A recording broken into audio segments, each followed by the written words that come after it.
Andrew Chindo may never fully recover from meningitis. The 57-year-old butcher's battle with the disease last year left him partially deaf.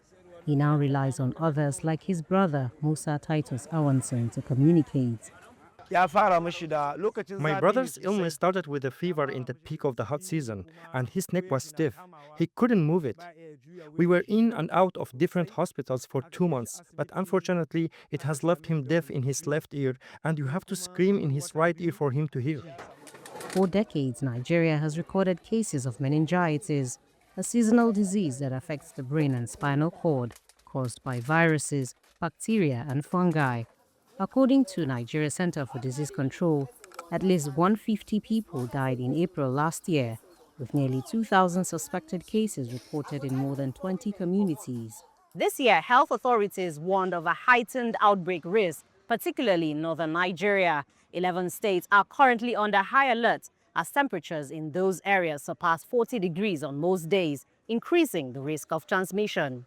In this settlement on the outskirts of Abuja, unvaccinated residents fear they are at risk, especially with extreme heat during the December to April dry season. Dust, overcrowding, and poor ventilation often drive infections.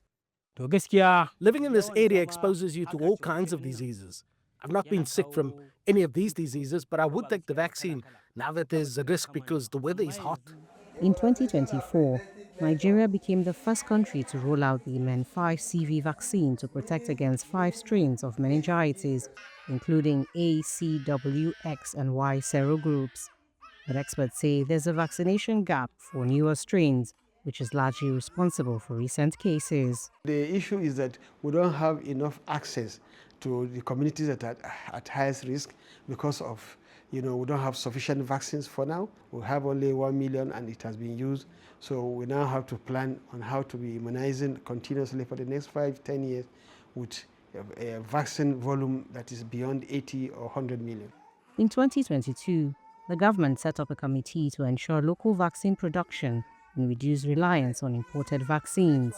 But that is yet to happen. Health authorities say they have strengthened surveillance and increased lab testing to improve early detection of reported cases so that people like Andrew can hopefully regain their quality of life. Ajak Mangut, Africa Matters, Abuja.